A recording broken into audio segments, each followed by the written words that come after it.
For the given diagram, the question states determine the angle theta between cables AB and AC. So let's look at the question and see what it is asking us. In this class, you might expect the questions to be mostly force analysis questions. However, this question is just asking us an angle, the angle between AB and AC. This question is not a force analysis question, but rather it is a 3D vector geometry question. So all we have to do is to utilize our understanding of the Cartesian vector system to find angle theta. First, let's do a quick rundown of the Cartesian vector system. It has z, y, and x components. So z, y, and x components.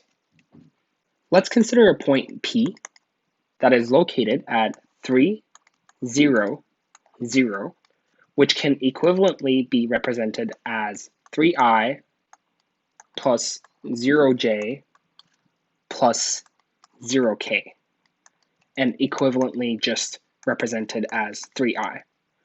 You may be seeing the squiggly line under j hat, k hat, and I hat. This is the vector notation for this course.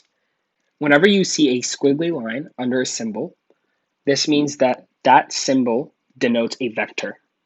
So back to point P, where is point P located? Let's see. Since I is analogous to the x-axis, and it has a magnitude of 3, and given that y and z directions have magnitudes of 0, we know that point P is located here, where the distance between the point and the y-axis is equivalent to 3 units. Let's consider another point, point Q, and let's say that point Q has the following coordinates: 0, -1, and 4. This would be analogous to negative j hat plus 4k hat. In this case, we would go 1 unit in the negative y direction, so here, and 4 units in the positive z direction, which is here. This means that our point Q would be located on the zy plane, or the yz plane, as commonly referred to, and point Q would be located here. So a distance of 1 here, and a distance of 4 here. Oh, and then one thing I just realized, one mistake I made, is I forgot to add the squiggly lines under the symbols for P and Q. We want to denote that these guys are vectors. All right, so let's move on with the actual problem. The first thing we want to do is to convert this diagram into vectors. By doing that, we will be able to do vector algebra and determine this angle. Now, the question to ask is, what is given in the problem that is useful? Well, we are given clear distances in the diagram. So this distance is 15 feet, this distance is 8, and this is 3. As you can probably see, these are very similar to the previous Cartesian example that we did. These are distances to Cartesian axes. So let's utilize this to our advantage. Let's define this line that connects points A and B as vector f sub AB. If we take this location as the starting point and this location as the ending point, we see that the change in the x-axis is -15, so that'd be I hat. The change in the y-axis is +3, so that is plus 3 j hat. And finally, we can see that the change in the z-axis is +8, so that is k hat.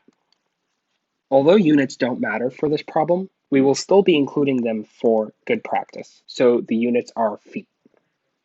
And before we define the vector between points A and C, I'm going to replace this f with another letter really quick, such that it is clear that that is not a force, but rather a displacement vector.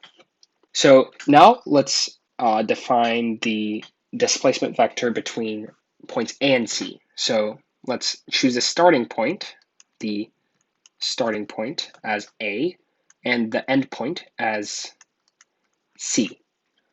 I wish I included the start and end for the previous one, but they're analogous to each other, so it's the same thing.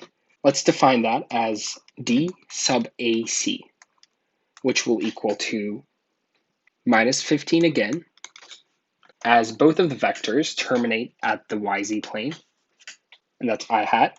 Then we have a minus 8 for our J hat, so we're going 8 feet in the negative y direction. So along the y-axis, that would be this direction.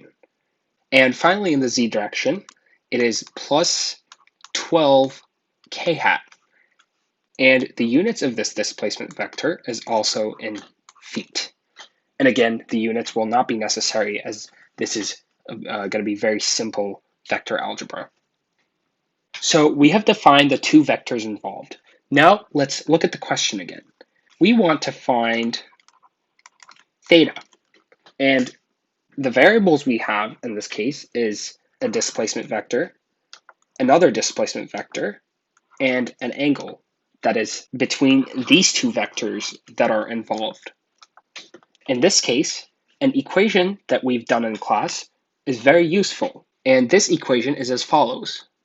The dot product of vectors A and B, so these are vectors, is equal to the magnitude of A times the magnitude of B times cosine theta, where theta is the angle between A and B. Let's also do a quick definition of the dot product. So the dot of A and B for vectors A defined as, let's say, 3, 2, 4, and vector B, let's define it as 1, 2, 3. Then the dot product of A and B would be equivalent to 3 times 1, which are the x values for these two vectors, plus 2 times 2, which are the y values for this vector, plus 4 times 3, which gives a scalar 3 plus 4 plus 12, which equals 19. I didn't define the dot product very rigorously, but most of you are also very familiar with the dot product, so it's not very productive to spend a lot of time on it. But yeah, this rule is what's really useful to us. So applying this to our problem, we would have vector D sub AB dot vector D sub AC equals the magnitude of D sub AB times the magnitude of D sub AC times cosine theta, where theta is the angle between D sub AC and D sub AB.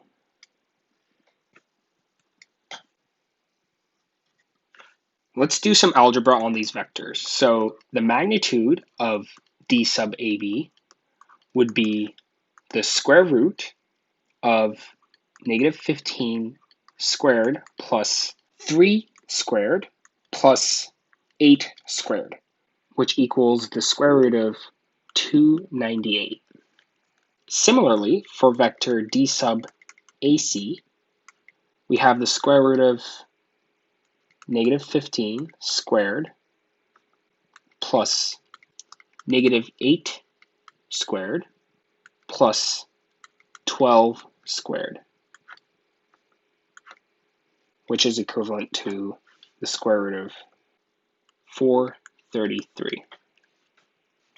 Now let's find the dot product between D sub AB and D sub AC.